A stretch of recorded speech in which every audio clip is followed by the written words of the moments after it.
லௌதேத்தூர் இயேசுஸ் கிறிஸ்துஸ். இயேசு கிறிஸ்துவுக்கு புகழ்.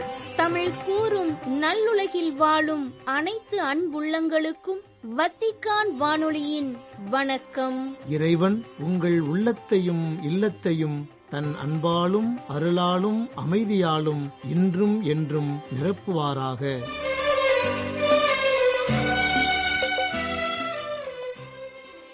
அன்பு நெஞ்சங்களே, இன்றைய நம் ஒளிபரப்பில் இடம்பெற இருக்கும் நிகழ்வுகள்: தடம் தந்த தகைமை, புனிதர்களான பியர் ஜார்ஜோ ஃப்ரசாத்தி மற்றும் கார்லோ அக்கூத்திஸ் புனிதர் பட்ட திருப்பலி.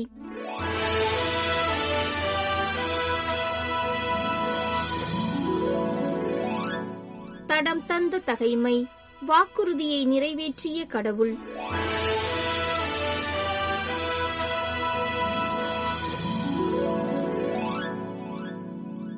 சாலமோன் கடவுளிடம், இஸ்ரேலின் கடவுளாகிய ஆண்டவரின் பெயருக்கு ஒரு கோவிலை கட்ட வேண்டும் என்ற விருப்பம் என் தந்தை தாவீதிற்கு இருந்தது.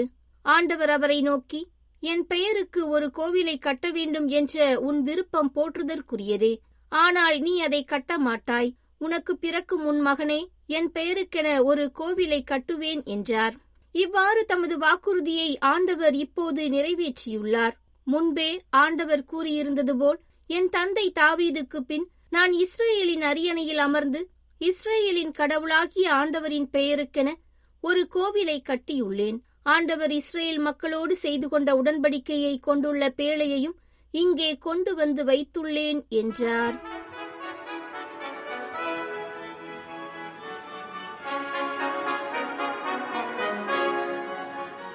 திரு அவையில் இரு புதிய புனிதர்கள், புனித பியர் ஜார்ஜோ ஃப்ரசாத்தி மற்றும் புனித கார்லோ அக்கூத்திஸ்.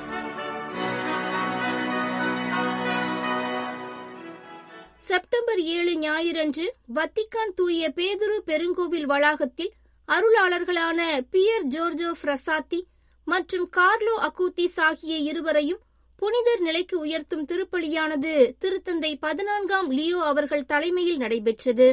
ரோம் உள்ளூர் நேரம் காலை 10 மணி அளவில், இந்திய இலங்கை நேரம் பிற்பகல் 1:30 மணியளவில் வத்திக்கான் வளாகத்தில் புனிதர் பட்ட திருப்பலியானது நடைபெற்றது.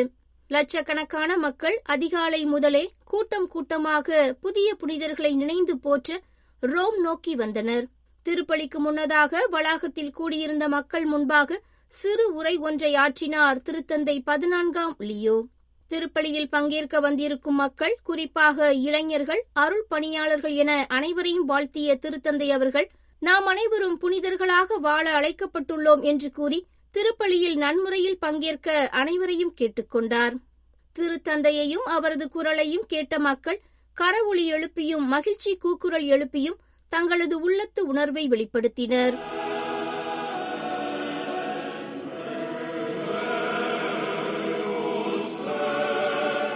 வருகை பாடல் பாடப்பட பீடப்பணியாளர்கள், அருள் பணியாளர்கள், ஆயர்கள், கர்தினால்கள் என அனைவரும் திருத்தந்தையுடன் பவனியாக திருப்பலி பீடத்தினை வந்தடைந்தனர்.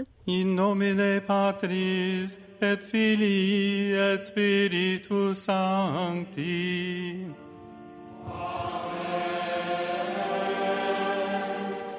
Pax vobis.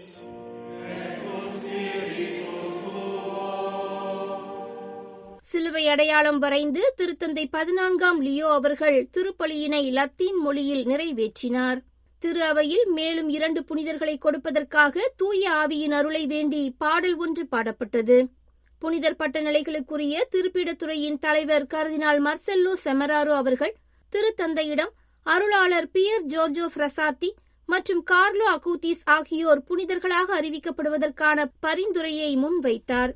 புதிய புனிதர்களின் வாழ்க்கை குறிப்பானது திருப்பயணிகள் அனைவருக்கும் எடுத்துரைக்கப்பட்டது. Il beato Pier Giorgio Frassati è nato a Torino il 6 aprile 1901. 1901ஆம் ஆண்டு ஏப்ரல் 6 அன்று இத்தாலியின் தூரின் பகுதியில் பிறந்தவர் பியர் ஜார்ஜோ ஃப்ரசாத்தி. மிகவும் புகழ்பெற்ற குடும்பத்தில் பிறந்த இவர் தனது தொடக்க கல்வியை தனது இல்லத்திலே பெற்றார். தனது 10வது வயதில் இயேசுவின் திரு உடலை தனது சகோதரி லூச்சானா என்பவருடன் இணைந்து பெற்றார். கோடை காலத்தில் சிறிய ஜெபமாலையாளர்கள் எனும் இயக்கத்திலும் இயேசு சபையாரின் கல்வி நிறுவனங்களில் தனது கல்வியையும் கற்ற அவர் திருத்தூது ஜெபக்குழு, திரு நற்கருணை ஜெபக்குழு என பல குழுக்களில் தன்னை இணைத்துக் கொண்டார். அடிக்கடி ஒப்புரவு அருளடையாளம் பெறுதல், ஜெபித்தல், திரு நற்கருணை ஆராதனை போன்றவற்றினால் தனது நம்பிக்கையை ஆழப்படுத்திக் கொண்டார். 1918 ஆண்டு பொறியியலாளராக கல்வி பயின்ற இவர் ஏழை மக்களை சந்தித்தல், அவர்களுக்கு உதவுதல் போன்றவற்றில் தனது பெரும்பாலான நேரங்களை செலவிட்டார். 1925 ஆண்டு போலியோ அறிகுறிகளால் பாதிக்கப்பட்ட இவர் பக்கவாதமுற்றார். இறுதி அருள்சாதனங்களை பெற்று இறைவனடி சேர்ந்தார். Il beato Carlo Acutis, nato a Londra il 3 maggio 1991, morì nel territorio dell'arcidiocesi di Milano il 12 ottobre 2006. 1925 ஆண்டு ஜூலை 4 அன்று இறந்த பியர் ஜோர்ஜோ ஃப்ராசாத்தி அவர்கள் இறந்த 100 ஆண்டுகளுக்கு பின் இன்று திரு அவையின் புனிதராக உயர்த்தப்பட்டுள்ளார். லண்டனில் 1991 ஆண்டு மே மாதம் 3ஆம் நாள் பிறந்த கார்லோ அக்குத்திஸ் அவர்கள் தனது குடும்பத்தாருடன் இத்தாலியின் மிலான் நகருக்கு புலம்பெயர்ந்தார். பிறந்த 15 நாட்களுக்கு பின் திருமுழுக்கு அருளடையாளம் பெற்ற கார்லோ வடக்கு இத்தாலியின் மிலான் நகரில் தனது பள்ளி பருவத்தையும் இளமை பருவத்தையும் வாழ்ந்தார். திருநற்கருணை மீது ஆழமான பற்று கொண்டவர். தனது இந்த ஆர்வத்தை, பக்தியை எல்லாரும் அறிந்து கொள்ளும் பொருட்டு புதிய வலைப்பதிவு ஒன்றினை ஆரம்பித்து அதில் உலகெங்கும் நடந்த எல்லா திருநற்கருணை வழியாக பெற்ற அற்புதங்களையும் பதிவிட்டார். பங்கு பணிகளிலும் ஆலயங்களிலும் மிகுந்த ஆர்வத்துடன் பங்கேற்று வந்த கார்லோ 2006 ஆண்டு எலும்பு மஞ்சை இரத்த புற்றுநோயினால் பாதிக்கப்பட்டு இறந்தார்.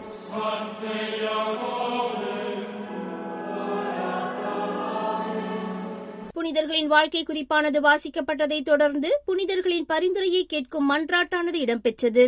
அதன்பின் திருத்தந்தை அவர்கள் ஜெபம் ஒன்றினை ஏறெடுத்து இந்த இரு அருளாளர்களையும் புனிதர்களாக அறிவித்தார். Beatus Petrum Georgium Frassati et Carolum Acutis, Sanctus esse discernimus et definimus, ac Sanctorum Cathologo ascribimus. அதன்பின் புனிதர்களின் அருளீக்க பொருட்களுக்கு இடும் தூப பொருட்களை அப்புனிதர்களின் பெற்றோர்கள் பீடத்திற்கு பவனியாக எடுத்து வந்து அன்னை மரியா திருவுருவச் சிலைக்கு முன் வைத்தனர். அல்லேலுயா வாழ்த்து கீதம் பாடப்பட்டதும் கர்தினால் செமரோரோ திருத்தந்தைக்கு நன்றி கூற மக்கள் அனைவரும் இணைந்து வானவர் கீதத்தை மகிழ்வுடன் பாடி புதிய புனிதர்கள் அறிவிக்கப்பட்ட மகிழ்வினை வெளிப்படுத்தி இறைவனை புகழ்ந்தனர். Gloria in excelsis Deo.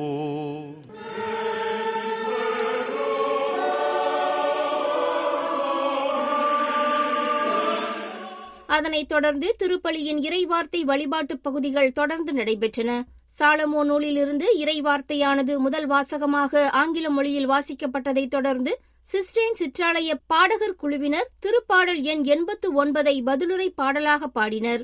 திருத்தூதர் பவுல் பிளமோனுக்கு எழுதிய திருமுகத்திலிருந்து இறை வார்த்தைகள் 2ஆம் வாசகமாக இத்தாலிய மொழியில் வாசிக்கப்பட்டன. What human being can learn the counsel of God, or who can discern what the Lord wills? For the reasoning of mortals is worthless. Signore, sei stato per noi un rifugio di generazione in generazione. Dalla lettera di San Paolo Apostolo a Filemone. லூக்கா நற்செய்தியிலிருந்து இறை வார்த்தைகள் Latin மற்றும் கிரேக்க மொழிகளில் நற்செய்தி வாசகமாக எடுத்துரைக்கப்பட்டன. நற்செய்தி வாசகத்தை தொடர்ந்து திருத்தந்தை 14ஆம் லியோ அவர்கள் கூடியிருந்த திருப்பயணிகளுக்கு தன் மறையுரையினை வழங்கினார். திருத்தந்தையின் மறையுரை சுருக்கம் இதோ. Nella prima lettura abbiamo sentito una domanda. Signore, chi avrebbe conosciuto il tuo volere se tu non gli avessi dato la sapienza e dall'alto non gli avessi inviato il tuo Santo Spirito? அன்பான சகோதர சகோதரிகளே, முதல் வாசகத்தில் ஆண்டவரே, நீர் ஞானத்தை அருளாமலும் உயர் வானிலிருந்து உம் தூய ஆவியை அனுப்பாமலும் இருந்தால் உம் திட்டத்தை யாரால் அறிந்து கொள்ள இயலும் என்ற ஒரு கேள்வியை நாம் கேட்கின்றோம். 2 இளம் புனிதர்களான பியர் ஜோர்ஜோ ஃப்ராசாத்தி மற்றும் கார்லோ அக்கூத்திஸ் ஆகியோர் புனிதர்களாக அறிவிக்கப்பட்ட பிறகு இக்கேள்வி வருகிறது. இக்கேள்வி இறைமயமானது. ஏனெனில் சாலமோனின் ஞான நூலில் இக்கேள்வி அவர்களைப் போன்ற ஓர் இளைஞனான சாலமோன் அரசருக்கு வருகிறது.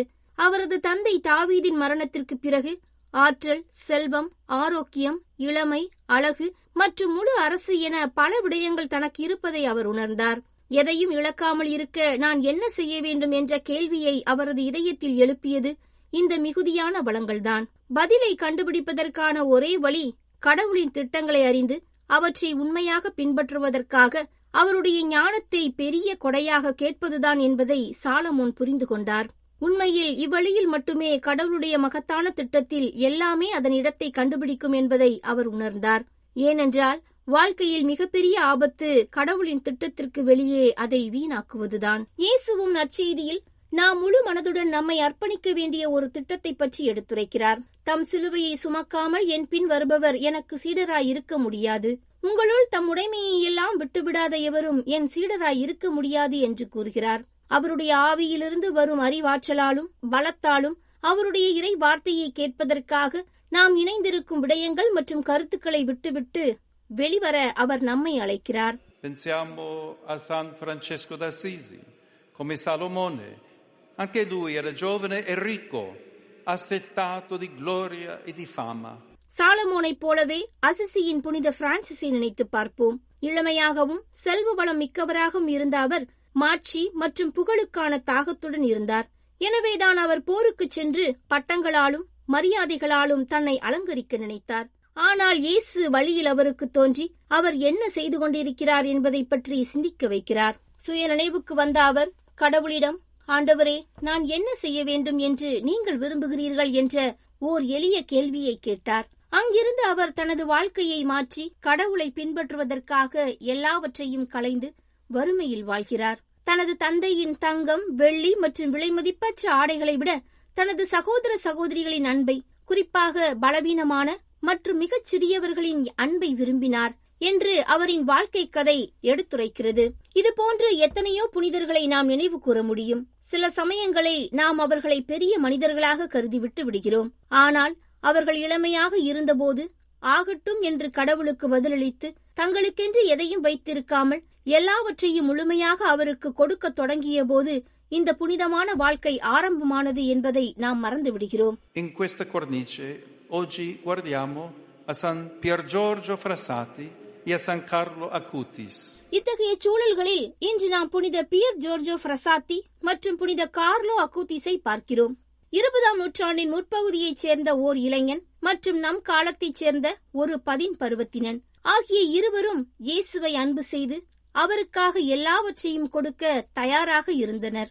பியர் ஜோர்ஜோ பள்ளி மற்றும் கத்தோலிக்க செயல்பாடுகள், புனித வின்சென்ட் தே பவுல் சபை மாநாடுகள், இத்தாலிய கத்தோலிக்க பல்கலைக்கழக கூட்டமைப்புகள், டொமினிக்கன் சபையின் 3ஆம் நிலை என பல தளத்துரு அவை குழுக்கள் வழியாக இறைவனை சந்தித்தார். ஜெபம், நட்புறவு, தொண்டு பணிகள் ஆகியவற்றை வாழ்வதிலும் கிறிஸ்தவராக இருப்பதிலும் மகிழ்ச்சியுடன் கடவுளுக்கு சான்றளித்தார். இது அவரது வாழ்வில் மிகவும் தெளிவாக தெரிந்ததால் ஏழைகளுக்கான பொருட்களை நிரப்பிய வண்டிகளுடன் அவர் தூரின் தெருக்களில் நடந்து செல்வதைக் கண்ட அவரது நண்பர்கள் அவருக்கு ஃப்ரசாத்தி போக்குவரத்து நிறுவனம் என்று பெயர் வைத்து அழைத்தனர். பியர் ஜோர்ஜோவின் வாழ்க்கை எளிய ஆன்மீகத்திற்கு ஒரு கலங்கரை விளக்கமாக உள்ளது. அவருடைய நம்பிக்கை என்பது தனிப்பட்ட பக்தியல்ல, நற்செய்தியின் ஆற்றலாலும் திரு அவை சங்கங்களில் அவர் உறுப்பினராக இருந்ததாலும் அது இயக்கப்பட்டது. தாராளமான அர்ப்பணிப்புடன் சமூகத்தில் பணியாற்றினார். அரசியல் வாழ்க்கைக்கும் ஏழைகளின் பணிக்கும் தன்னை அர்ப்பணித்துக் கொண்டார். கார்லோ அக்கூத்திஸ் தனது பெற்றோரான அந்திரேயா மற்றும் அந்தோனியா வழியாக குடும்பத்தில் இயேசுவை சந்தித்தார். இத்திருப்பலியில் பங்கேற்கும் அவரது பெற்றோருக்கும் இரட்டை சகோதரர்களான பிரான்சிஸ்கா மற்றும் மிக்கேல் ஆகியோருக்கும் நன்றி. பள்ளியிலும் எல்லாவற்றிற்கும் மேலாக பங்குத்தளத்தில் சிறப்பிக்கப்படும் எல்லா திருவருட்சாதனங்களிலும் அக்கூத்திஸ் பங்கேற்றார்.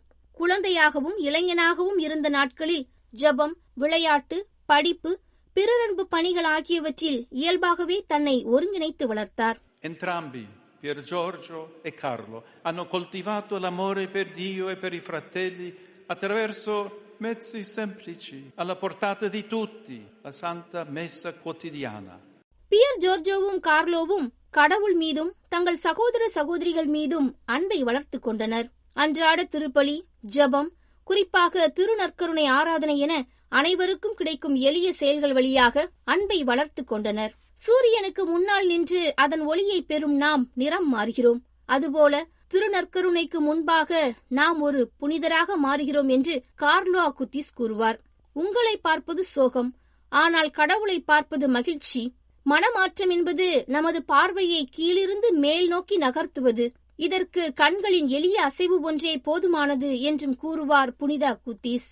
பாவ மன்னிப்பு அருளடையாளத்தை அடிக்கடி பெற்ற அக்கூத்திஸ் அவர்கள், நாம் உண்மையில் பயப்பட வேண்டிய ஒரே விடயம் பாவம் மட்டுமே என்று கூறுவார்.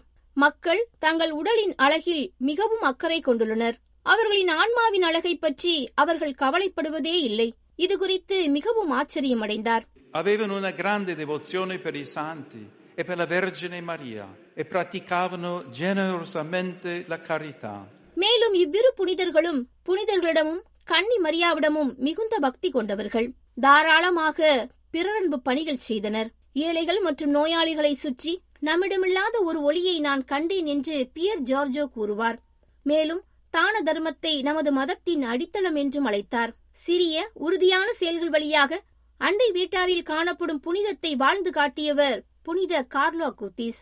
நோயினால் பாதிக்கப்பட்ட இவர்கள் இருவரும் இளம் வயதிலேயே வாழ்க்கையை இழந்த போதும் கடவுளிடம் அன்பு செலுத்துதல், தங்களையே அர்ப்பணித்தல், கடவுள் செய்த எல்லாவற்றிற்காகவும் அவரை புகழவும் அவரிடம் ஜெபிக்கவும் நன்றி கூறவும் அவர்கள் ஒருபோதும் நிறுத்தியதில்லை.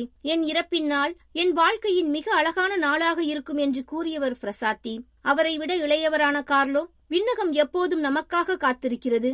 நாளைய நாளை அன்பு செய்வது என்பது இன்றைய நாளில் நமது சிறப்பான பலனை கொடுப்பதாகும் என்று கூறியவர். அன்பானவர்களே, புனிதர்களான பியர் ஜோர்ஜோ ஃப்ரசாத்தி மற்றும் கார்லோ அக்கூத்திஸ் ஆகியோரின் வாழ்க்கையானது நம் அனைவருக்கும், குறிப்பாக இளைஞர்கள் தங்களது வாழ்க்கையை வீணாக்காமல் முன்னோக்கி வழிநடக்க, அவர்களை தலைசிறந்த படைப்புகளாக மாற்றுவதற்கான அழைப்பாகும். நான் அல்ல கடவுள் என்று கூறிய கார்லோ தனது வார்த்தைகளால் நம்மை ஊக்குவிக்கிறார். எல்லா செயல்களிலும் கடவுளை மையமாக கொண்டிருந்தால் நீங்கள் முடிவை அடைவீர்கள் என்று பியர் ஜோர்ஜோ அழைக்கிறார். இதுவே அவர்களின் தூய்மையான, எளிமையான, புனிதத்துவ வாழ்க்கைக்கான வெற்றிகரமான சுத்திரம்.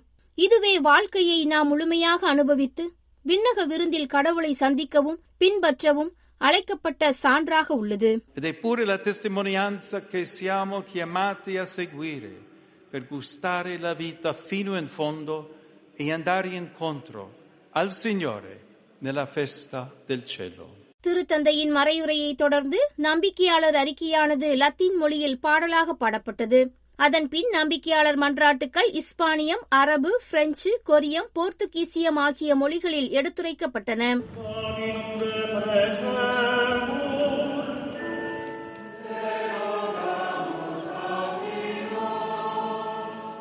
திருநற்கருணை வழிபாட்டுக்கு தேவையான காணிக்கை பொருட்கள் திருத்தந்தையிடம் காணிக்கை பவனியாக வழங்கப்பட்ட பின்னர் திருப்பலியின் திருநற்கருணை வழிபாடானது ஆரம்பமானது. மக்கள் அனைவரும் மிகுந்த பக்தியுடனும் உள்ள மகிழ்வுடனும் இத்திருப்பலியில் ஆர்வத்துடன் பங்கேற்றனர்.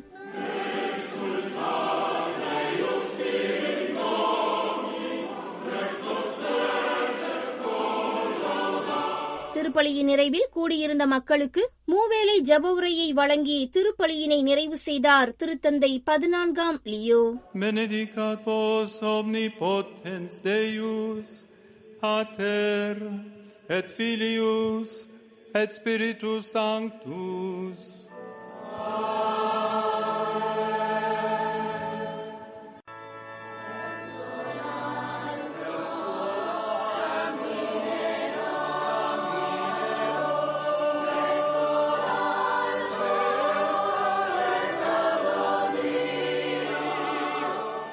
புனிதர்களான புனித பியர் ஜோர்ஜோ ஃப்ரசாத்தி மற்றும் புனித கார்லோ அக்கூத்திஸ் ஆகியோரின் புனிதர் பட்ட திருப்பலி என்ற தலைப்பில் இன்றைய நிகழ்வினை உங்களுக்கு வழங்கியது வத்திக்கான் வானொலி.